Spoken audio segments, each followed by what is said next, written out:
হে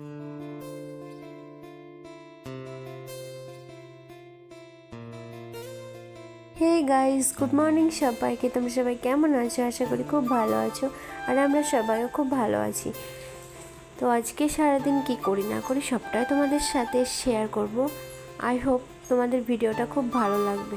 পুরো ভিডিওটা কন্টিনিউ দেখতে থাকো, স্কিপ করো না। তো বন্ধুরা, কথায় আছে না যে শ্বশুরবাড়িতে তুমি যতই কাজ করো, যতই কিছু করো না কেন, সারাদিন গাধার মতো খেটে যাও না কেন, তবুও তোমার কোনোদিন নাম পাবে না। ঠিক আছে, নামের জন্য কেউ অবশ্য কাজ করে না, তবুও মানে এটা একটা কথার কথা, বাট কথাটা একদম সত্যি। ঠিক আছে, আর তুমি যতই শ্বশুরবাড়িতে ভালো হয়ে থাকার চেষ্টা করো না কেন, তুমি ভালো হয়ে থাকার যতই ভাবো না কেন যে তুমি সবার সাথে মানিয়ে নেবে, ঠিক আছে, পুরো মানে মিলেমিশে থাকবে, তার উল্টোটা হবে। কারণ তুমি মানিয়ে নিলেও তারা মানিয়ে নিতে চাইবে না। এটাই হচ্ছে মানে বাবার বাড়ি আর শ্বশুরবাড়ির মধ্যে পার্থক্য। তো চলো এসব কথা বাদ দেওয়া যাক। তো দেখো, সকাল সকাল আমি আমার গোপুসোনাদের পুজো দিয়ে নিয়েছি। ঠিক আছে, সবার আগে ভাবলাম যে স্নান টান করে পুজোটা আগে দিয়ে নিই, তারপর বাদ বাকি কাজ হবে। তো দেখতেই পাচ্ছ আমি আমার গোপুসোনাদের পুজো দিয়ে দিয়েছি। ঠিক আছে।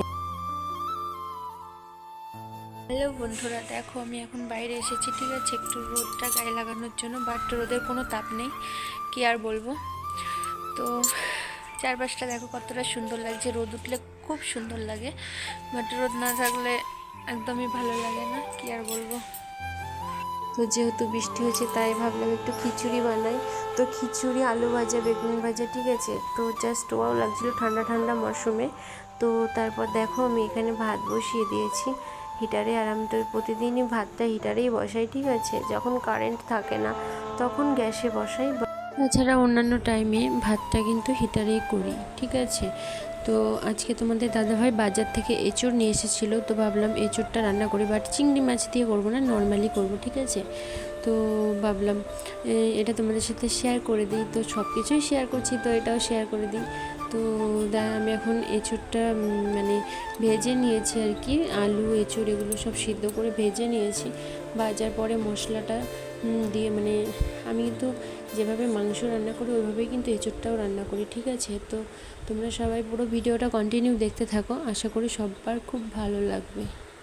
তো দেখো, তোমাদের দাদাভাই এঁচোড় নিয়ে এসেছিলো, বললামই তো আমি এঁচোড়টা এখন রান্না করছি। ঠিক আছে, তো পুরো ভিডিওটা কন্টিনিউ দেখতে থাকো, স্কিপ করো না, আশা করি সবার খুব ভালো লাগবে।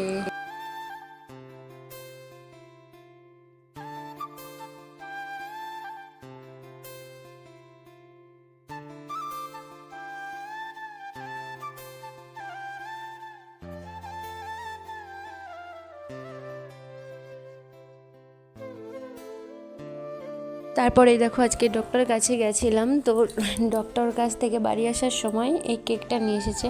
কেকটা খেতে জাস্ট ওয়াও ছিল। ঠিক আছে, তো দেখতেও বেশ ভালো লাগছিলো আর খেতেও খুব টেস্ট ছিল। তো আমার এই কেকটা খেতে ইচ্ছে করছিল, তাই তোমাদের দাদাভাই আমাকে এটা নিয়ে এসে দিয়েছে।